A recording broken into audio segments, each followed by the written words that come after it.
Hello everyone, তো আজকে আবারও চলে এসেছি তোমাদের সাথে একটা মিনি ব্লগ নিয়ে।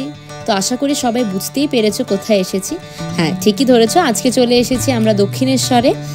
তো অনেক দিন পর আমরা এসেছিলাম আজকে দক্ষিণেশ্বরে। আমি বেশ শাড়ি ঠাড়ি পরে অনেক দিন পর গরমের মধ্যে। তো আজকে আমরা এসেছিলাম দক্ষিণেশ্বরে পুজো দিতে। অনেকদিন ধরে ভাবছিলাম আসবো, কিন্তু এই একটার পর একটা কিছু কারণে আসা হয়নি। তো আজকে আমরা আসার সুযোগ পেয়েছি। আমি এসেছি, অয়ন এসছে, আর এইদিকে দিদি এসেছে আর বিজু এসেছে, আশিস দা ওদিকে। তো আমাদের অল্প লাইনে পুজো দেওয়া হয়ে গেছে, তো অসুবিধা নেই। সকাল সকাল এসেছি। হ্যাঁ, 7টাতে আমরা চলে এসেছি এখানে, তো তাড়াতাড়ি হয়ে গেছে। তো তোমরা এখন দেখতে পাচ্ছ আস্তে আস্তে ভিড়টা বাড়ছে আমাদের পিছনে। যদি আমি এখানে ভিড়টা দেখাতে পাচ্ছি না, মন্দিরের ভিতরে তো ফোন অ্যালাউড নেই। আস্তে আস্তে ভিড়টা বাড়ছে। তো আমরা এখন যাচ্ছি হিঙের কচুরি খেতে। তো দক্ষিণেশ্বর আসবো আর হিঙের কচুরি খাবো না, এটা মোটামুটি কি বলবো, একটা ইম্পসিবল ব্যাপার। তো যতবারই দক্ষিণেশ্বর এসেছি ছোটবেলার থেকে ততবারই হিঙের কচুরি খেয়েছি।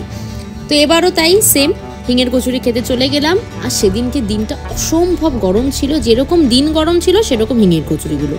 তো গরমে গরমে আমি একদম কি বলবো শেষ হয়ে গেছিলাম সেদিনকে। তো যাই হোক, খাওয়া দাওয়া করে শেষ করে এরপর আমরা যাচ্ছি দক্ষিণেশ্বর ফেরিঘাটের দিকে। অ্যাকচুয়ালি ফেরিঘাট থেকে কোথায় যাবো জানো, দেখাচ্ছি একটু পরে ভিডিওতে। দেখো ফেরিঘাটের এই অ্যাম্বিয়েন্সটা এত সুন্দর লাগে না, যতই গরম হোক যাই হোক না কেন, এই অ্যাম্বিয়েন্সটা কিন্তু মারাত্মক, একটা অন্যরকম একটা ফিলিংস। আর সেদিনকে আমি শাড়ি পরে না নিজেকে না কন্ট্রোল করতে পারছি না, আমার ফিলিংসগুলোকে কেমন যেন সব একটা ওলট পালট হয়ে যাচ্ছিল। তো যাই হোক, কথা বলতে বলতে আমরা ফেরিঘাটের দিকে এসে তারপর লঞ্চে উঠে গেছি।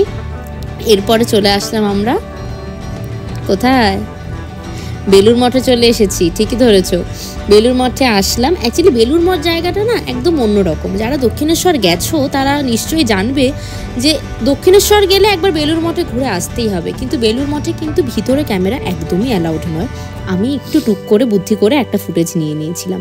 আর এইখানে এই স্কুইরেলগুলো এমন করে খেলছে, তো দুষ্টু দাঁড়িয়ে একটু বলল যে চলো একটু ফটো তুলেই নি। তো যাই হোক, তোমাদের জন্য একটা ফুটেজ দিয়ে দিলাম। তারপরে ওখানে অনেকক্ষণ সময় কাটিয়ে আমরা বেলুর মঠকে টাটা বাই বাই করে আবার চলে যাচ্ছি দক্ষিণেশ্বরের ফেরিঘাটের দিকে। তো যাই হোক, আজকের দিনটা তো আমার খুব ভালোই কেটেছে। আর তোমরা যারা যারা দক্ষিণেশ্বর যাবে তারা অবশ্যই খুব সকাল সকাল চলে যাবে, কারণ আমরা সকাল সকাল এসেছি বলেই কিন্তু ভালো করে পুজো দিতে পেরেছি। তো আজকের ভিডিওটা এখানেই শেষ করছি। দেখা হবে আবার নতুন একটা কোনো ভিডিও নিয়ে বা ভ্লগ নিয়ে বা রিলসে। তো ততক্ষণ সবাই ভালো থেকো, টাটা।